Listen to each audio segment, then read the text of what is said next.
Bear with me. Oh, there we go. Took it a second to connect, I guess. So, all right. So, took a week off from Star Wars, but we're back at it. We're going to get into Pandemonium, which I believe is the last book in the Lost Tribe of the Sith. Um, and it is like 17 chapters, so I'm going to do 4 chapters a night um, because that's what's going to work best for me. All right, so let's jump on into it. So this is taking place at 2,975 years before the Battle of Yavin, BBY. Chapter 1. Ready, aim, fire.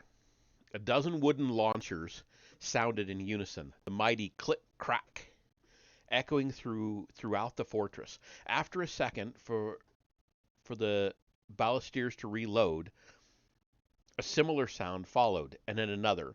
The noise marked the quarter hour here in the little village, the same way it did in the larger cities of the continent.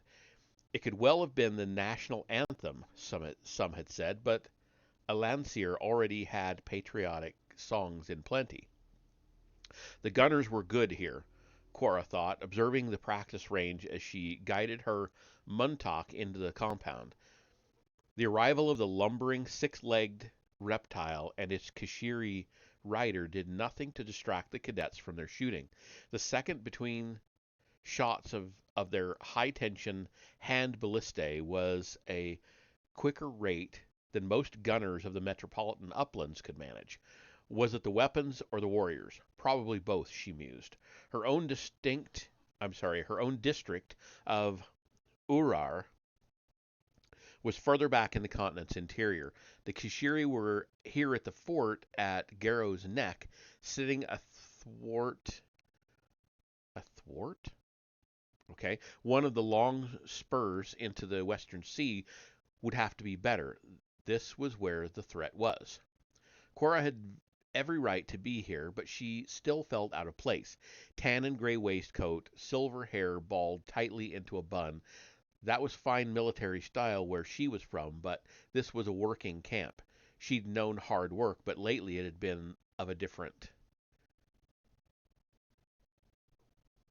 Okay, it cuts off. Of a different. Halt there! A burgundy faced captain near the range blew a whistle and ran toward her. Cora yanked the reins and called out. The massive Muntak skidded violently to a stop, spraying purple grit into the face of the approaching officer. He swore as he tried to clean his one good eye. Sorry, Cora said, slapping the jowls of the growling beast. Muntaks are all legs in a cloud of sand. The captain didn't laugh. Documents. I was already cleared at the east gate. How do you think I got documents? He lifted his sidearm. It was, she assumed, loaded with fragmenting sliver bolts, not the cheap glass rods fired by the trainees. Right. They're all business out west, Cora thought. Reaching into her pouch, she passed a leather folder to the captain. Letters of transit and my commission. The trainees had stopped shooting now, their young eyes on her. Male and female Kashiri ranging in age from 12 to 15, all on their first draft detail. Cora looked from face to fresh face. Her oldest daughter would be training just like them in another year. She watched the captain as he flipped through her papers. Maybe he'd lost the eye to a recruit, or maybe not. He was old for this duty, which meant he was good at it. No sensible officer would transfer a talented ballastier from Garrow's Neck. This was where the action was. Or rather, would be. Wardmaster Quara Thane, he groaned. The sight of the raised insignia evidently ruined his appetite for the next month. Ruining his appetite for the next month. I've stopped a wardmaster. I'm sorry, ma'am. Tempted to lord over the officer, Cora remembered why she was there. It's no problem, Captain. Rouen. Training Division of the 108th Southwestern Directorate. Don't be sorry, Rouen. You're out at the knife's point, or close enough. Her pass indicated she was headed for Point Defiance, one of the one of Alancier's westernmost spurs. The cone of granite punctuated the far end of the isthmus past the fortress. The continent, many said, resembled a Muntak's leg. The bulk of population and industry lived in the higher elevations of the enormous hip to the east. The canal-crossed region known as the Shank stabbed west, terminating in the Six Claws, nearly parallel mountain peninsulas reaching into the western sea. Each claw had a signal station at the far end, preparations for when the dreaded day came at last. The captain cleared his throat as he folded up the parchment. "Surprised you're not back with the rest of the mucky mucks with Observance Day coming up," he said. It seemed like a good time to visit the front. The sentry's good eye gave a wink. "Battlefront, my purple behind.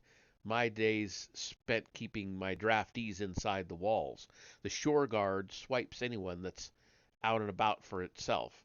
30 years, and that's the only battle I've fought." Cora replaced the documents in her binder.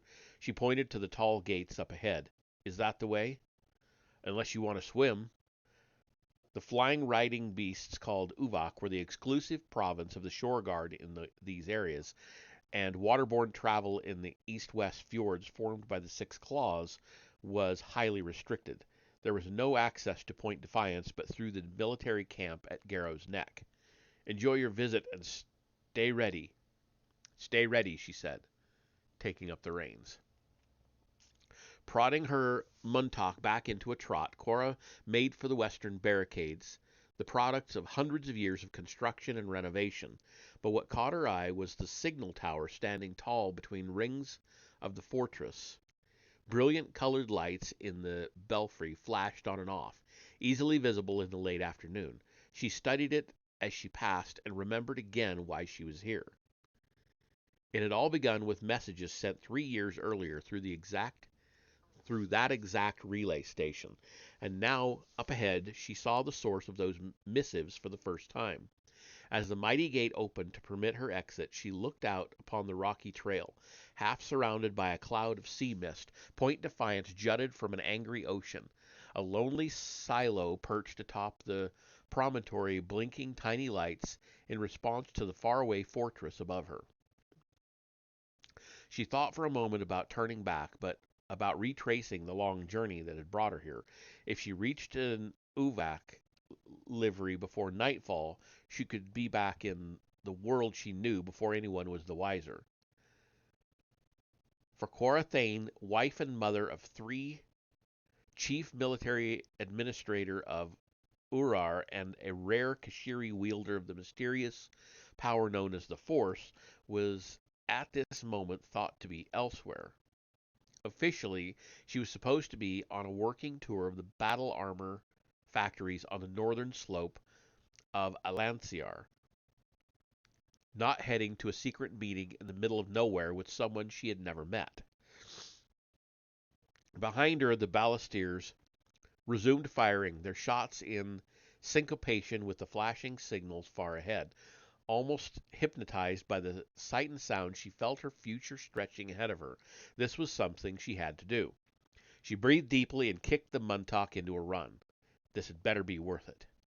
The sun shone low over the western ocean, but Cora wasn't fooled.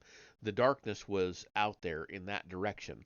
The herald had come from the west, just as the currents of air and sea did in this southerly latitude. Westward lay deceit and treachery, hatred and panic. But the protectors who had created Lancier and all of Kesh had provided well for their people. The Six Claws were like talons, rocky points on which battlements had been erected. For centuries, the fjords had been busy harbors for the shore guard's patrol vessels, while its watchers on Uvak sailed overhead. At times, all 6 peninsulas had been fortified and active. Cora still saw the wind-swept remnants of some of those earlier installations here on Point Defiance. A cluster of ruins spread out before the signal tower, and ruined they were, clearly. The troops at Garrow's Neck had practiced demolitions here in some earlier time. Much of the outpost had been abandoned as operations had been consolidated on the wider spurs of land farther north, while not as far west as Defiance. Some of the other peninsulas rose higher, offering better coverage of the harbors, and being to the north, they were better placed to guard the mass of Alanciar. Since the new installations had gone in, aerial and seaborne patrols had been brought closer to the coastline. It would be a mistake for a people in hiding to accidentally awaken the destructors by ranging too far out to sea.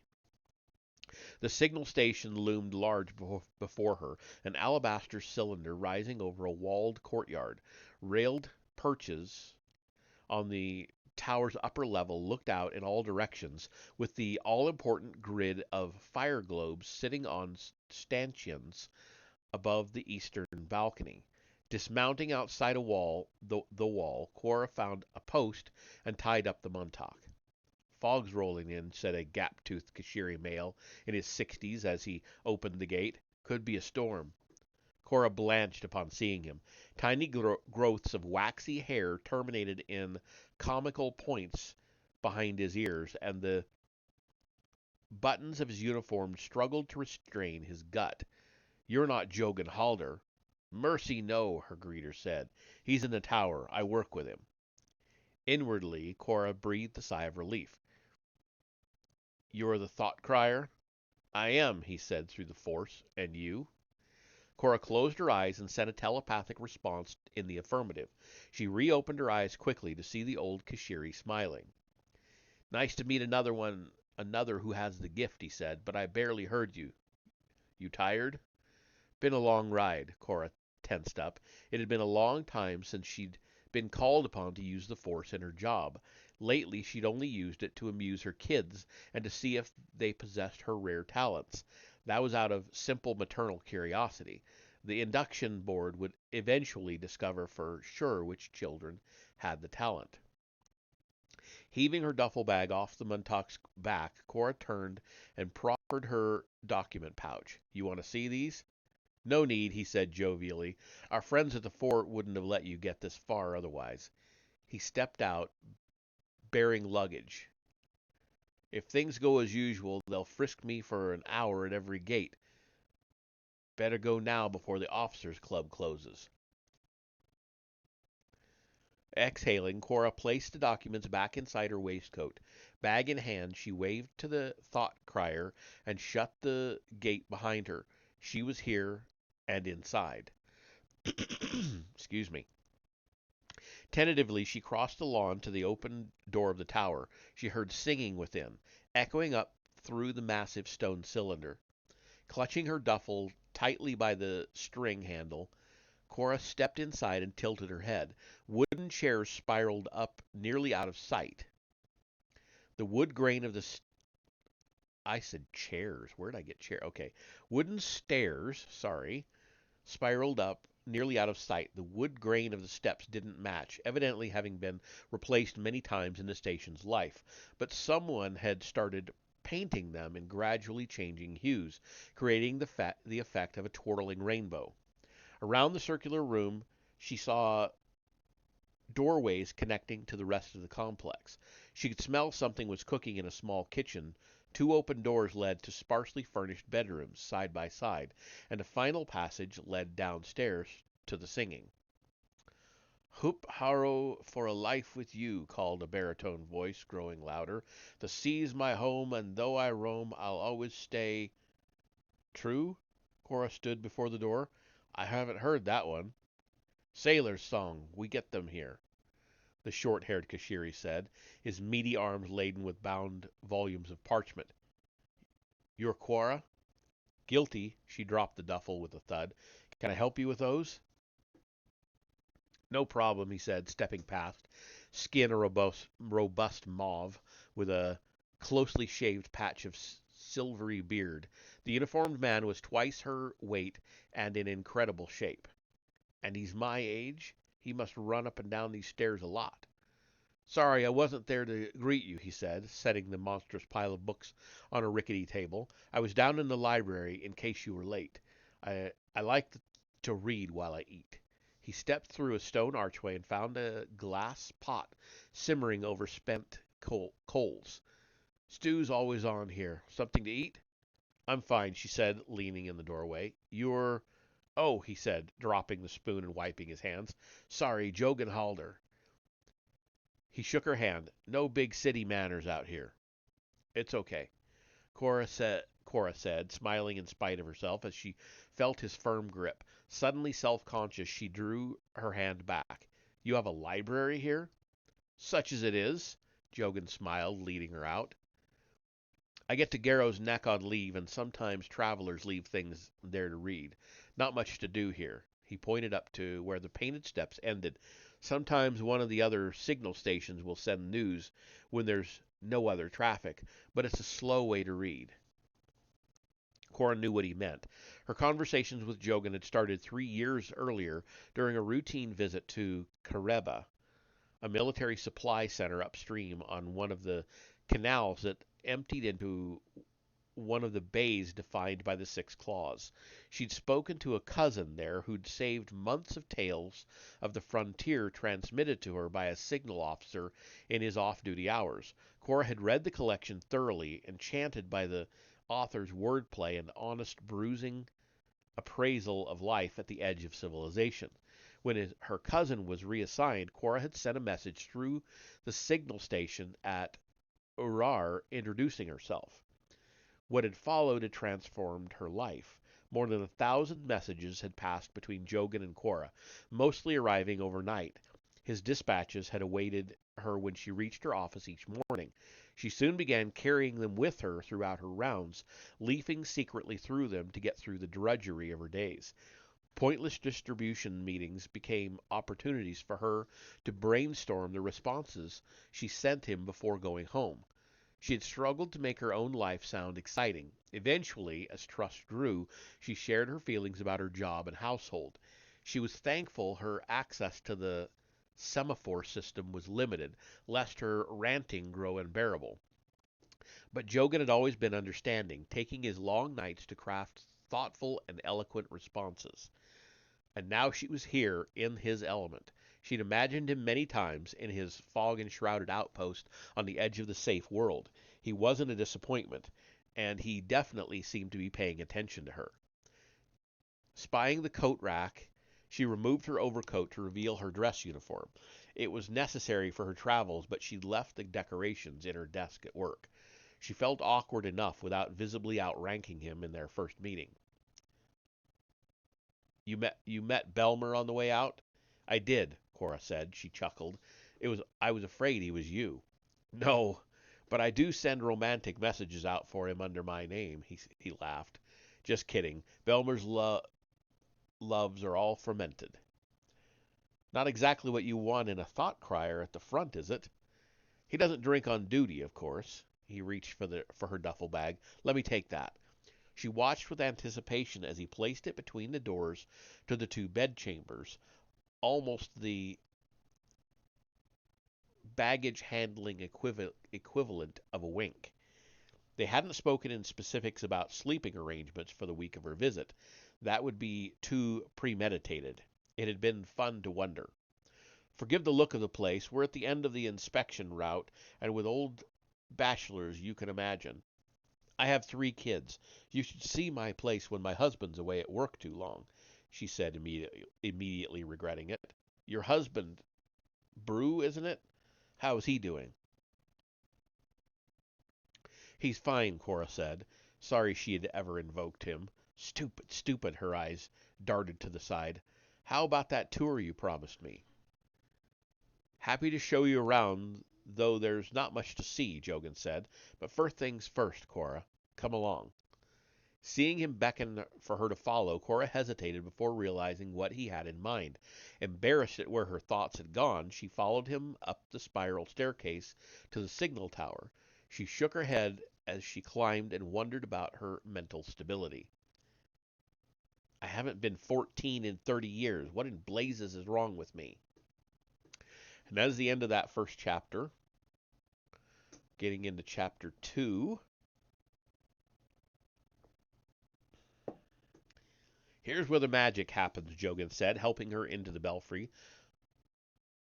What there is of it. Excuse me. Just inside the doorway, facing west, a wooden stand held cylinders of various sizes. Each drum had several slate-covered wheels oriented around a central...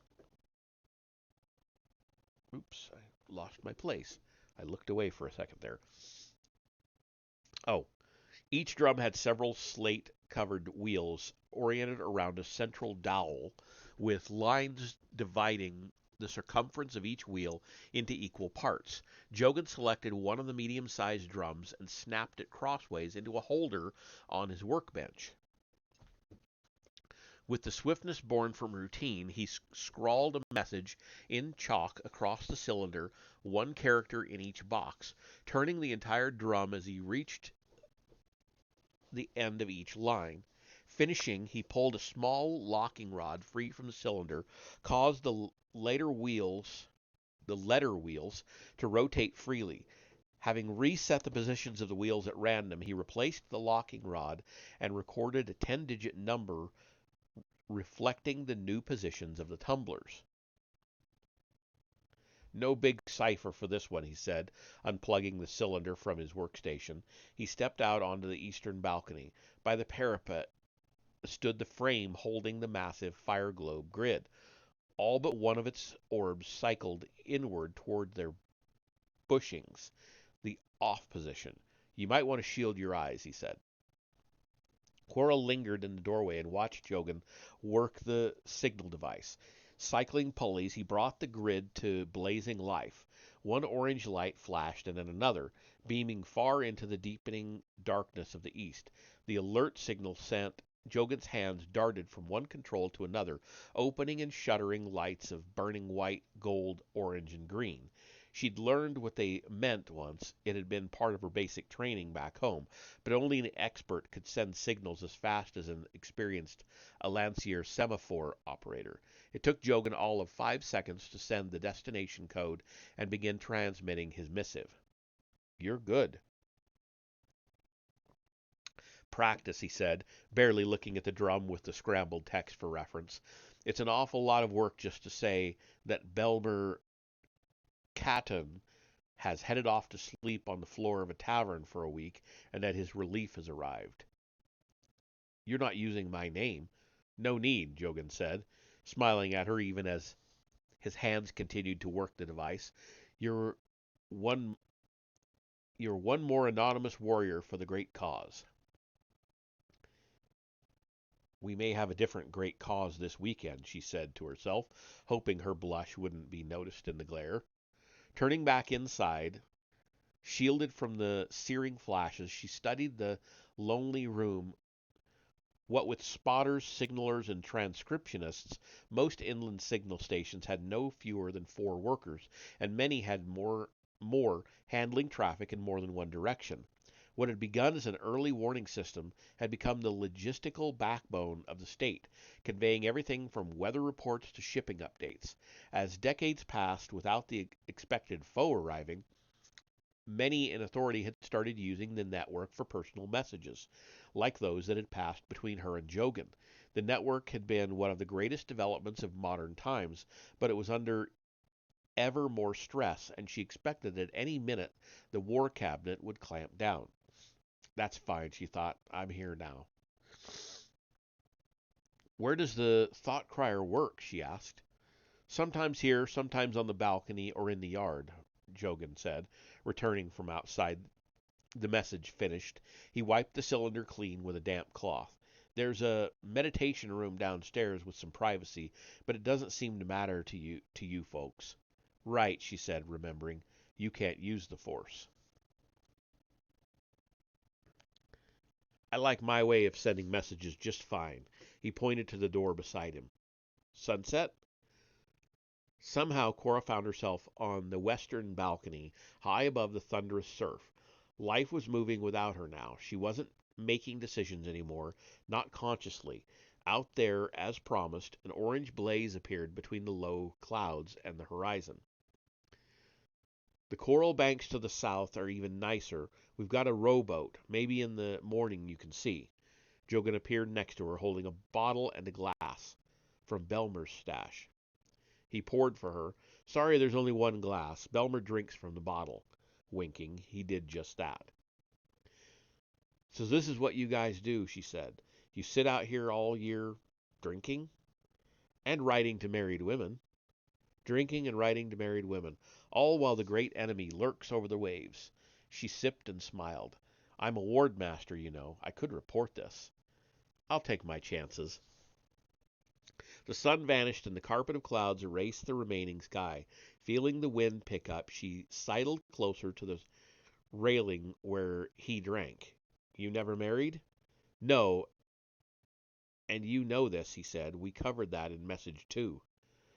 Cora chuckled. Her marital status had been introduced only in message 12. I suppose it's hard to think about having a family at the end of the line. The end of the line, Jogan said, turning to look at the ocean. I like it. Sorry, did that offend you? Nothing inferior about being here. This is the front, he said, grasping her shoulder. He turned her and pointed. See that buoy out there? That's the direction the Herald came from 2,000 years ago. Somewhere behind it is the greatest evil Kesh has ever seen, the devil we know. Now, I could be stationed inland, passing along other people's mundane messages, or I could be here telling the world every night that everything is still all right. Profound, she said, finishing her drink. She set the glass on the ledge. You wrote me that once. Several times, she recalled. That's a good reason to be here. He nodded. Now, he said, setting down the bottle, why are you here? Cora laughed. I was drafted like everyone else. That's not it. He turned her away from the view and looked at her with dark, earnest eyes. What are you doing here? She stammered, taken aback by the change in his tone. What? What do you mean? I mean, a woman in your position has better things to do than come out and jaw with a lifer in the Signal Corps. I wanted to see the ocean? He smiled but did not laugh. She exhaled and said the name. Brew.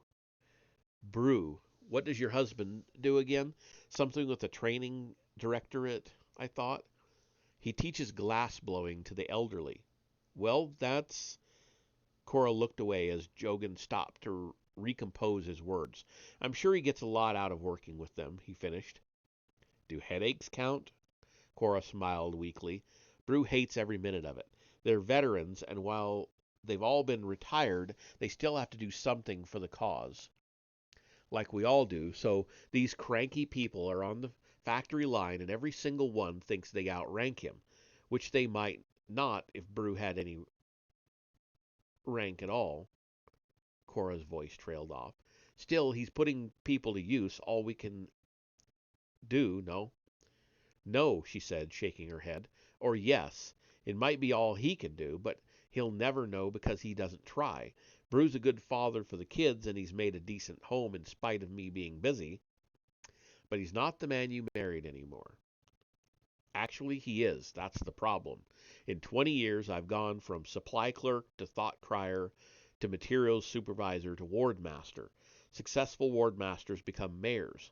I always end up hating my job too, but every time I find a path to something better.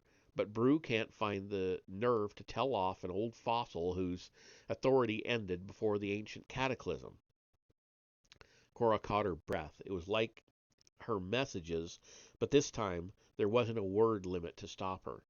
She hadn't wanted to do this, hadn't wanted to complain about Brew. It wasn't fair to him, wasn't what she'd come here to do. What had she come here to do? You know, Jogan said, it's not so bad if he's got the right attitude. Nothing much happens here, but there's something about being able to tell people things that I like. Every one of my reports from here is a little story, if told a sentence at a... Jogan didn't finish the sentence, because Cora had decided what she had come... Oh, excuse me, itchy eye. Because Cora had decided what she had come here to do. He didn't reject the kiss, turning him So his back was against the balcony railing. She pressed against him and kissed harder. She felt overwhelming relief to be in this place, doing this after so many months and so many words. They were done talking. Cora, the name was soft in the air. He pulled her tighter. He turned his head to brush his cheek with her lips and opened her eyes to the ocean, and saw the giant flying blob emerging from the fog. Jogan! The man looked at her in panic, horrified that he'd crossed a line. Seeing her eyes, though, he turned to look in the same direction. What in blazes is that? The shadowy form became clearer as it approached, paunchy and round like a raised commissary biscuit, only gigantic, as tall as the signal tower itself.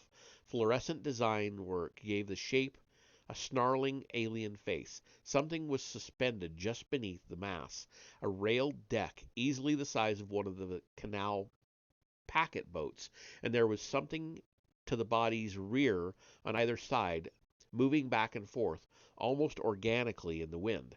Something was alive over there. Cora could feel the stirring in the force, but the overall structure was artificial. It was an airship. There's two of them, she called, yanking at Jogan's vest and pointing. No, he yelled, pointing to the clouds just north of west. Three.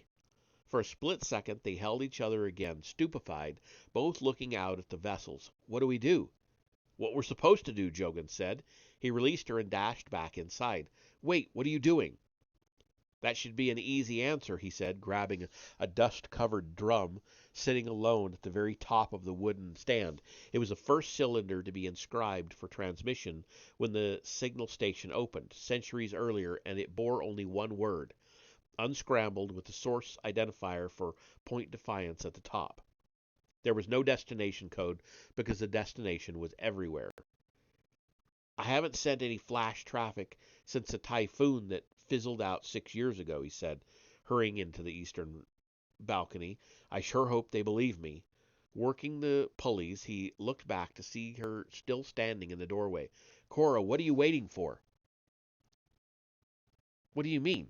You're the thought crier, he said. The semaphore stations will get the news out only so fast. You got to call out. She froze, suddenly realizing where she was and what she had been doing when the news came. She'd worked so hard to keep everything secret. Her voice cracked. But I'm not supposed to be here. Cora! She had no choice. This was it. This was it. If the pronoun had any meaning in Alancier, the feeling in the force was stronger now, fouler, darker. Cora knew now why she was here. Though it wasn't necessary to face the mainland, she turned, shut her eyes, and concentrated hard. Yes, there were minds out there to the populous northeast waiting to relay her call. One word. The word that Alancier had feared for 2,000 years since the Herald had washed up on an island near their shores. Sith. And that's the end of that chapter.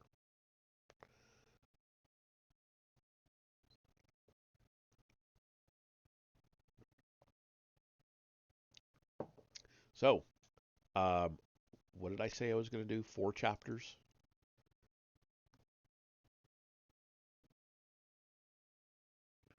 Yeah, 4 chapters. Okay, so chapter 3. Edelvry had expected many sensations on seeing land ahead. The one he hadn't planned on was regret. 25 years of work had gone into this day, the greatest moment in the history of humanity on Kesh. At last, Edel, High Lord of the tribe and captain of the Sith expedition, had done it. He had discovered the new world, but few were there to see it. Someone should be recording this, the captain thought. Too bad we didn't bring a scribe. Edel grabbed the railing at the gondola's prow and squinted into the eastern night. The telescopes his Kashiri at the construction yards had supplied had been of little use. He had expected to see more lights on the new continent, as Omen's Cams had seen in its suicidal plunge to Kesh's surface, but the only sight had been inky shapes rising from the surface. with like ribs poking through a shriveled corpse. Adjust speed, he called to his crew astern. We're kilometers away yet. We don't know what the winds on shore will be like. Yes, Captain. Edel's regrets vanished. Captain. The title Yaru Corson had arrived on Keshwith. There had been no captains of anything among the Sith in 2,000 years, no vessels to command larger than the Gornick shell pontoons farmers ran over on the rivers. It had always been assumed that the designer of the method for crossing the sea would have the honor of leading the expedition, but on the near side of 50, Edel felt fortunate to have finally made it. He'd been a young man when the quest began, after all, thin and fresh-faced, with neatly coiffed blonde hair. He'd been a member of Golden Destiny, the most forward-thinking of the tribe factions before the crisis. He liked to think now that he was still a young man. He'd grown into his features, and he cut a dashing figure as the chief engineer of the realm, but in the last decade he'd despaired over ever reaching his goal. So much had gone wrong. Distance was the problem. The Kashiri whom Corson encountered lived on Keshta, a continent alone in the ocean. That's what the Kashiri described, and that's what the Sith found in their own travels, but their collective knowledge of the map had been limited by something, the stamina of an Uvak. As the Neshtovar had before them, the Sith flew many exploratory flights from Keshta's shores. Those who returned had reported sea in every direction, and no islands upon which to alight. Reefs were visible in places not far beneath the waves. Perhaps there had been dry land there at one time, but if any rider had actually crossed the ocean on Uvak back, none had ever reported it. The Sith, of course, knew their world to be round. Even the native Kashiri had figured one one out on their own had figured that one out on their own. But it appeared that Keshta was all there was. The great map that Grand Lord Corson kept beneath the temple had removed not one but two matters from doubt. There actually was more land, and a lot of it, but the diagram also depicted how far away it was, disappointingly, desperately far. The western route was shorter, but it fought the currents. East was the only option. Now there was a Grand Lord in Tav again, and Edel had been friendly with him since the older man's time as curator of the Palace Museum. Varner Hiltz wasn't mathematical, but he respected and employed people who were, and as a teenager, Edel had spent many days studying with them the construction techniques of the grand edifices. So as soon as the restoration had begun, Hiltz had charged Edel with solving the transit problem, and solving it forever. A single trip wouldn't do. It had to be replicable and ready for mass production. The other continent, Corson had shown, was inhabited. Occupation had to follow discovery.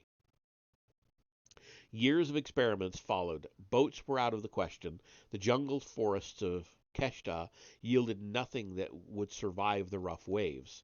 Hajarbo plants were plentiful, but their shoots only barely protected Kashiri farmers from rain. They didn't withstand the pressure, or they couldn't just withstand the pressure facing a ship's hull.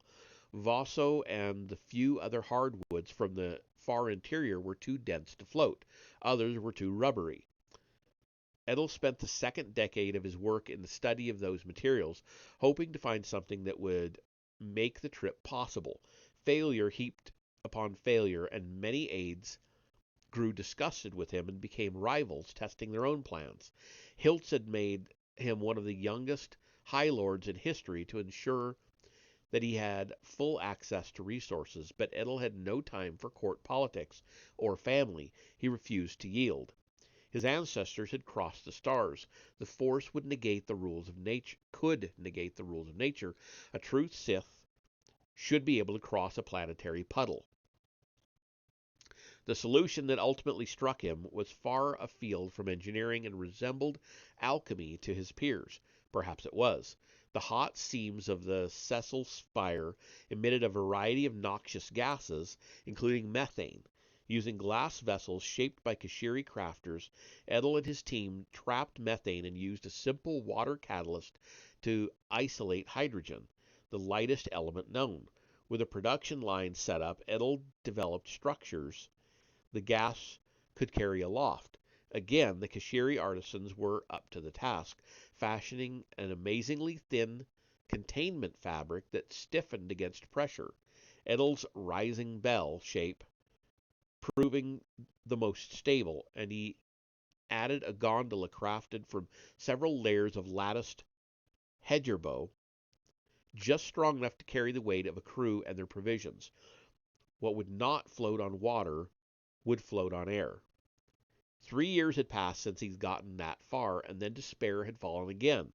There was no method of controlling direction, exposing the balloons to all the violent whims of the ocean winds.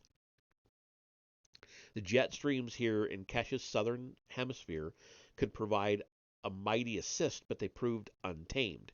In the south, a change in the moods of the Sessile Spire and the other volcanoes could send a flyer anywhere. Sometimes the Southlies carried riders up and up, presumably releasing them to perish upon the mighty polar ice pack, and farther north the equatorial route just sent riders to a watery death in the doldrums, or so they assumed, for none had ever returned from any of the test flights. At last, earlier this year, with his enemies protesting against his extravagant expenditures, Edel had had a revelation. The craft didn't need to be smaller, but larger, large enough to support the weight of 2 or more uvak, suspended in harness aft beneath the keel of the gondola. No uvak could make the crossing under its own power without tiring, but carried aloft the beast could rest, be fed, and even sleep when they weren't needed. When they were, their beating wings provided enough propulsion to control direction, provided the pilot tending them sensed the wind patterns properly. Edel stepped to the gondola's right side and looked back down through the darkness at one of the bleeding creatures bobbing in its skeletal yoke. It was as confused as ever about its predicament, but flapping its wings on command. "Looks like starboard's doing his bit," Edel said. "How's port doing?" "Port's happy and fed," replied Pepin, the Candra's combination Uvak wrangler and pilot. "Just tell her where you want to go." I assume the Candra, because it's in italics, is the name of this ship. The captain smiled. Uvak would indeed take them across the ocean, just not in a way anyone had imagined. Edel felt the wind picking up as he headed amidships, a salty breeze. They'd been descending, thanks to controlled releases of gas, since they'd spotted land minutes earlier. To the north, he saw the 2 companion vessels, identical to his, emerging from the clouds. Good. His little fleet had made it, every ship. The Candra, the Lilia, and the Dan-Itra. Edel had despaired at the naming of the airships, which honored grand lords from around when the time of the rot began. It was a recent trend in the thinking of Grand Lord Hiltz. Years had been spent renewing the tribe's connection with its founders. Now their leader felt it was necessary to rehabilitate other figures from its history, even those who had, by action or inaction, contributed to the chaos that followed them. In her long tenure, Candra Kate had been memorable for no other deed than closing the local zoo, and yet here she was, a soapstone facsimile of the woman fastened outside the gondola's hull. The decorations weren't part of Edel's designs for the vessels. If his ship needed to lose weight to gain elevation, the Honorable Lady Candra would be the first thing to take the plunge.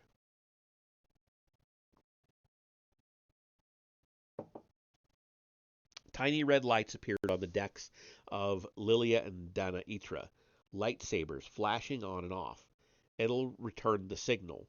They'd all seen the land and were slowing. Edel didn't really know the other captains who had been appointed, more political nonsense, but they would follow his lead. Their ships, like his, carried 10-person crews, captain, pilot, clairvoyant, and 5 warriors, plus 2 Kashiri ambassadors. Familiar purple faces might come in handy if they had to make contact with the natives, but contact wasn't the plan for this trip. Instead, Idle planned on overflight reconnaissance of Keshta Major, followed by a return crossing the relatively small ocean to his homeland's western coast. A larger force already being prepared would follow once they knew Corson's map was no fantasy. That was fine with Edel. Leave the fighting to others. He would take the glory of discovery, sailing Kandra straight to Tav, where all his doubters could see him arriving from the sunset. It was about time. Seated ahead of the Uvak tender, a dark-skinned woman in her 20s spoke up. Send the impression, Captain? Do it. Edel watched as Tamor, one of the more able Sith at thought projection, through the Force concentrated. She wasn't trying to project any more than a feeling at this juncture, the sensation of success, of accomplishment. Distance wasn't necessarily a bar to users of the Force, but no one in the tribe had ever tried to send a message around the world before. They'd keep to simple emotions now. There'd be time to experiment with more later. Done, Tamor said, smirking as if to remind the others that she'd just done something unprecedented for the tribe on Kesh. Edel rolled his eyes and returned to the prow. This was how it was with the Sith. Every gathering, no matter how small, became a talent show. He suddenly respected Yaru Corson a lot more. Starships must have been nightmares to run. No wonder Omen had a private cabin for the captain. Edel had wished for one several times on the voyage already. Something Kandra also lacked was a good forward observation post, he thought again, as he reached for one of the sturdily wound leather cables connecting the gondola to the gas envelope. It wasn't a problem for a daring Sith willing to shimmy up as he was, but he had already added it to his mental list of design needs for the future. Gloved hands on the cord, he started pulling himself up, only to be interrupted by a call from behind. Captain! Edel looked back in the dark to see Tamor frowning. What now? There's a lot going on here, the telepath said, fingers splayed around her temples. In this place, a lot of emotions, a lot of energy. Her brow furrowed. The captain chortled. You're just reading us, Tamor. No, High Lord, it's out there. She pointed ahead. Edel squinted. I don't know what you mean. He climbed the cable and looked forwards. The lumps in the east were more than islands, the tips of long peninsulas with harbors between. Structures were visible atop various promontories, straight lines in the milky blackness. Leaning outward and craning his neck, he saw tiny multicolored lights peeking through the haze that covered the inland regions. The lights flickered, changed, and went out. Where are the bright cities Yaru Corson wrote about? Swaying in the wind, Adel tried to focus through the Force, to see if he could feel anything Tamor had. He sensed only tension, apprehension, anticipation, and excitement, all of which could have been coming as easily from his lusty Sith shipmates as from anywhere else. He looked back to his crew. We don't have anything to worry. Krakoom! At once a flash appeared over his shoulder. In the sky, a kilometer to the north, Lilia exploded. Momentarily blinded, Edel nearly lost his grip on the cable. Catching himself, the captain twisted around and struggled to focus his eyes. Lilia's gas envelope had been completely replaced by a burgeoning blossom of flames, and her gondola was nowhere to be seen. I'll stop! Also to port, but nearer to Kandra, Dan Itra wobbled and turned. Edel felt a lurch, too, as Kandra's steering Uvak decided they wanted to be anywhere else. Pepin, get control of those animals. The airship quaked. Edel's shipmates rose from their positions, some seeking to help the navigator, others gawking at the blast, which had now resolved itself into a hot, ashen shower, peppering the ocean far below. Edel's mind raced. It's just lightning, he yelled. Everyone knew how volatile hydrogen was. Danger from electrical charge was always a risk. He thought back on the wind he'd felt. There was no obvious storm brewing, but maybe this had to do with the approaching land and the weather here. It was why they'd brought 3 ships. Breathing deeply, he felt better for a moment, until he looked down again and saw the bright, blazing missile lancing upward from the land. 3 meters long, its head afire, the black javelin arced toward Danitra. Krakoom! Adolf closed his eyes this time, but the superheated shock wave threw him from his perch. The High Lord slammed awkwardly to the deck, his right knee smashing straight through the top level of Hajarbo flooring. Kandra spun now, straining the cables connecting the gondola to the balloon. As Edel struggled to right himself, he heard the Uvok scream. No, not Kandra's Uvok, he saw as he reached the railing. In the sky below, Danitra's damaged gondolas tumbled violently downward, end over end, followed almost gently through the furious cloud by a rent portion of the canvas envelope. Edel clambered halfway across the railing, screaming through the force for Danitra's occupants to bail out, only to see another pike fired from the ground strike the flailing wreckage midair, shattering it to bits. Sensing the deaths of his fellow Sith, Edel felt something else. The Force had been used against him.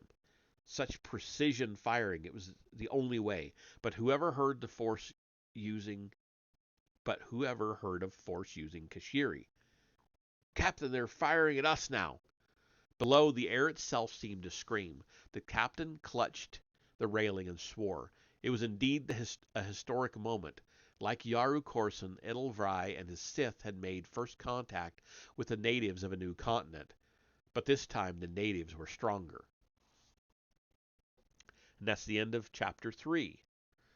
So, one more chapter and then we'll call it for the night. Chapter 4. Snap, crack. The massive ballista on Point Vigilance fired again. Its mechanical recoil echoing across the harbor to the signal station on Defiance. Yes, yes, Jogan yelled from the station tower, leaping in place. His excitement rattled the northern balcony more than the explosions had. Get him! Cora sagged against the railing, mystified at the scene to the northwest. A rancid haze high aloft was the only clue to the previous existence of the first airship. The second had left a bilious pillar of smoke, twisting downward as it chased its unhappy payload. Sith! Sith! Cora cursed herself for failing to sense their evil approaching. Her job here, her whole civilization, was about staying alert, and she'd let herself become preoccupied. Her fault. But then, who had known what to look for anyway? No one alive on Alancier had ever been touched by Sith evil. Not until a few minutes earlier, when she had opened her mind to send the warning message to the mainland. She'd felt them then, writhing tendrils of darkness reaching into the night, supremely confident of her inferiority and of their ultimate success. Success. She almost felt the word, curdling in an alien mouth. 2 of the airships had fallen after that, but who knew how many more the Sith had? Who knew they had them at all? Airships weren't mentioned in the Keshta Chronicles, the tome that said all that had ever been known about the dark side of the world. If the Sith had airships, why hadn't they used them before? Were they new? Was this a test? If it was, the forces of Alancier were passing it. Over the waters, another weapon fired, hurling a whistling cloud into the night. That's right, Jogan hooted. Take that back home with you. Cora looked up suddenly. Home. She bolted back inside the belfry. Immediately she slammed into something painfully solid. They doused the few glow lights in the belfry as per general orders, but she'd forgotten where Jogan's workbench was. Now it was on her, or she was on it. Cora rolled, struggling to untangle her leg. Jogan's styluses tumbled from their holders, clattering onto the floor beside her. She swore, but her voice was lost in the sound of another launch from the opposite coast. Outside, Jogan cheered, "Blast it! Blast it!" Cora thought the same words. She ground her teeth and kicked the table free. Turning, she scrambled over the fallen goods and stumbled toward the staircase. "Cora, you've got to see this." Poking his head inside, Jogan saw her vanish into the black hole of the stairwell. "Cora?" The gondola quaked in the darkness. "Hurry, fools!"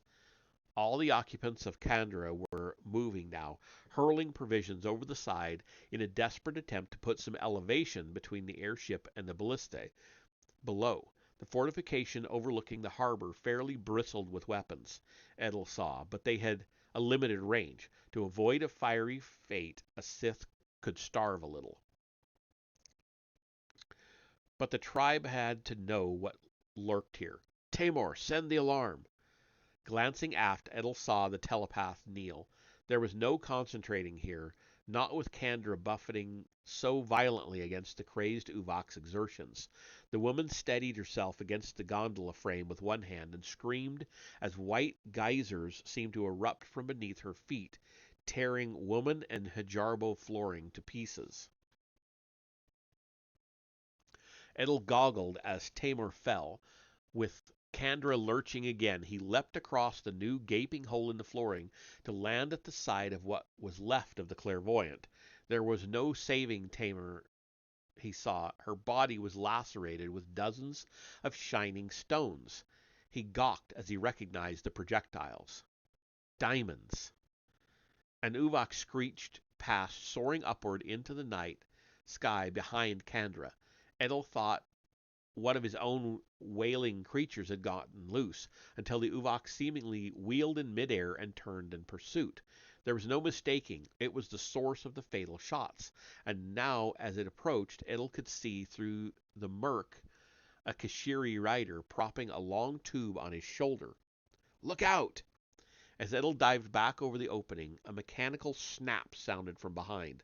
A cloud of shining stones arced upward, some nuggets punching through the rear of the gondola, others whizzing out of sight above. Beneath Candra's own Uvok, who had never stopped screaming. Beneath Candra's own Uvok, who had never stopped screaming, went abruptly silent. The captain watched as the attacker soared ahead to be joined by two others, similarly armed. Edel's eyes widened. The Kashiri had an air force. Cora missed every other step, heading down before finally leaping over the railing into the darkness. Landing safely on the floor of the tower, at least the force had been helpful to her in that. She darted into the kitchen, not even remembering what she was looking for.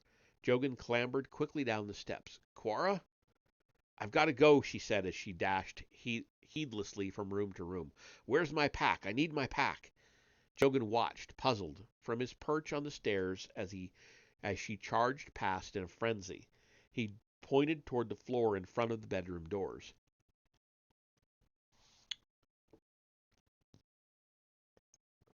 Fumbling in the dark for the bag, Cora lifted. Fabric tore loudly, and she caught the string of the duffel underfoot, and she fell to the floor again with a muffled thud. Clothing spilled from the ripped bag. Another clamor from outside. Joan looked up into the heights, torn between watching the destruction of the ancient invaders and a harried woman scrambling in the dark to recover her laundry. He didn't wait long enough to decide. Hopping off the staircase, he found her on her hands and knees, futilely stuffing items into a bag that no longer was. He knelt behind her. "Cora, you don't have to go anywhere. We've sent our messages. We're safe here." "You're safe here," she said, clawing for the last of her wayward underthings. Looking left, she found it, in the bemused signal officer's hand. "I'm not safe here because I'm not here." Jogan gave her a blank look. "What do you mean?" She ripped the garment from his hand. "My husband thinks I'm touring the northern slope right now." "I don't get out much. Is that what they call what we're doing? What we were doing?" She returned a glare that assured him she was not amused. Outside, another wooden crack told of more woe for the invading Sith. He watched as she folded over what was left of the pouch.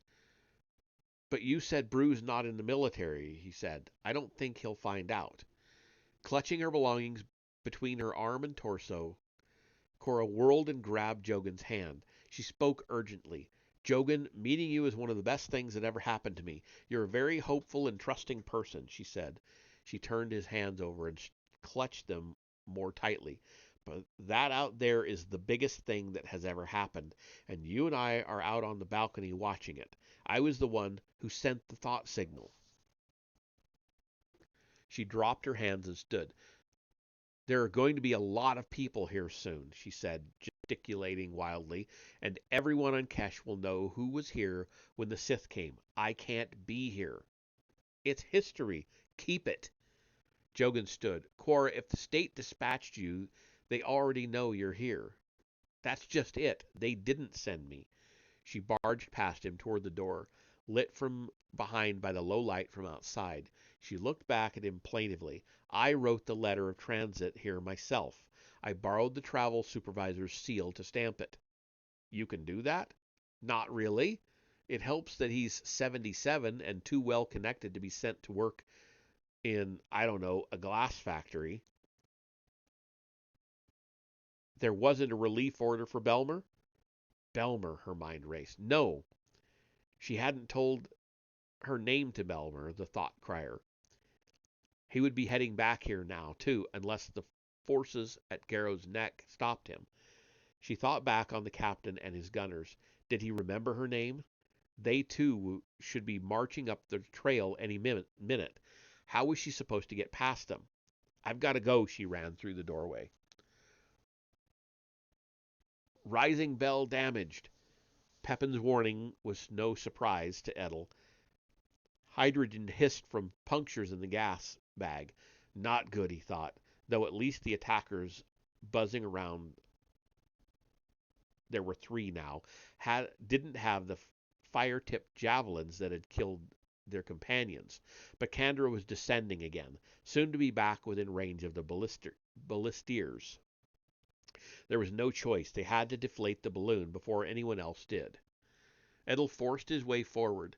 There was a hawser dangling there somewhere, pitching in the dark, which could vent the envelopes in an orderly manner, if he got the time.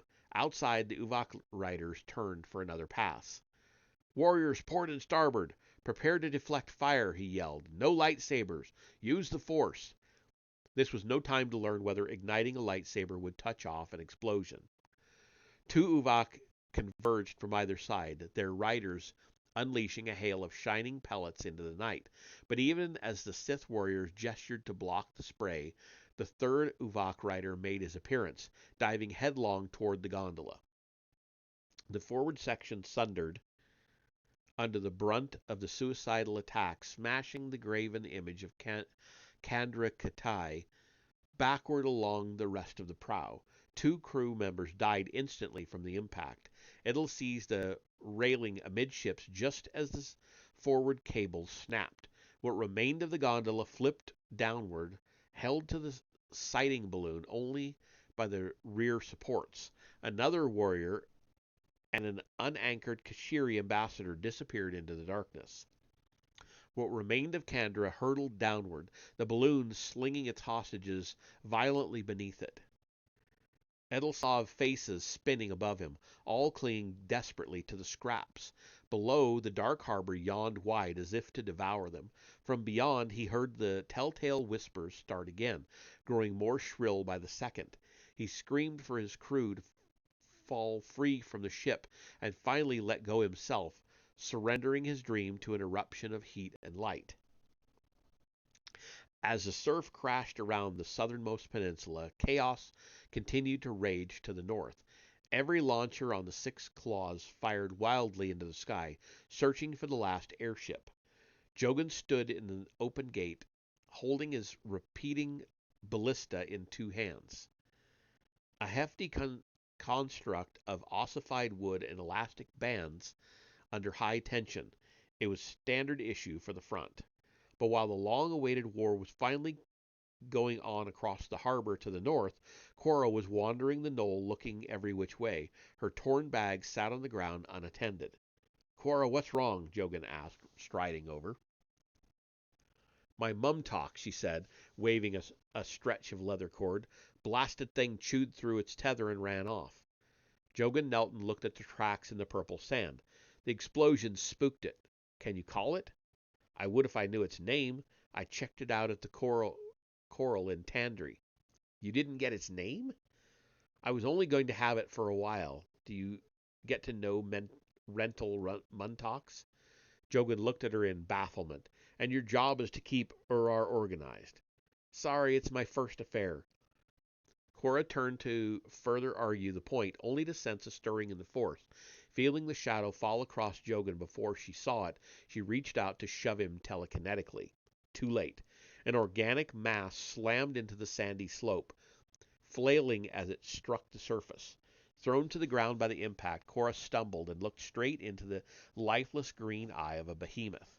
An Uvok, she yelled. Struggling to get to her feet, she reached through the darkness, feeling her way around the creature. Jogan, are you all right?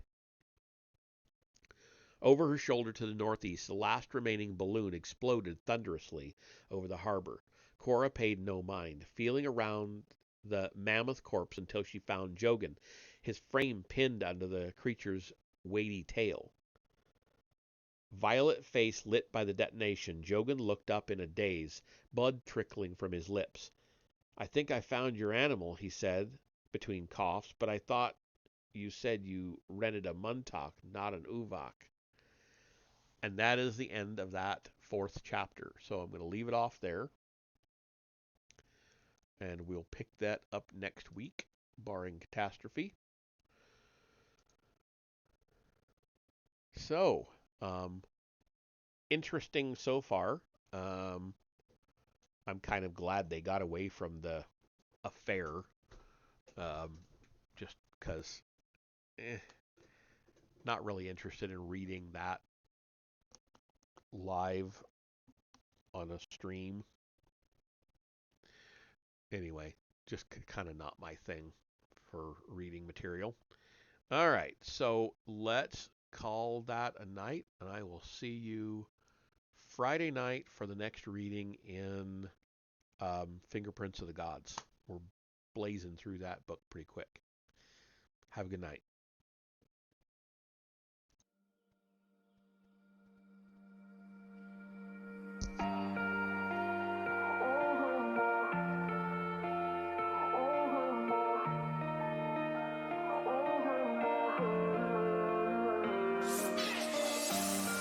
Feeling shattered skies, watching teary blue eyes,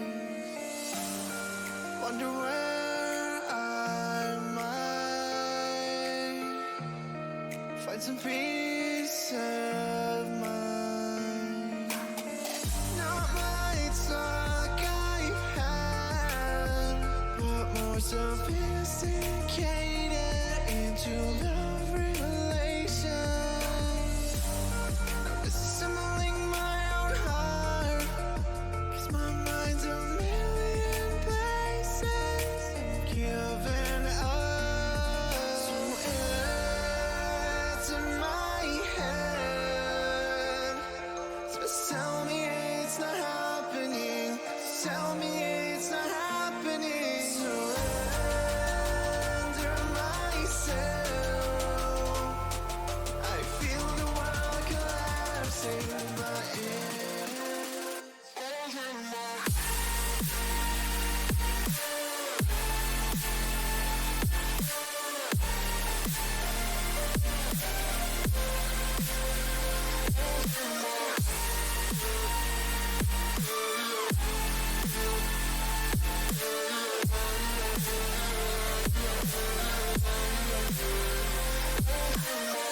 Not lights like I've had, but more sophisticated into love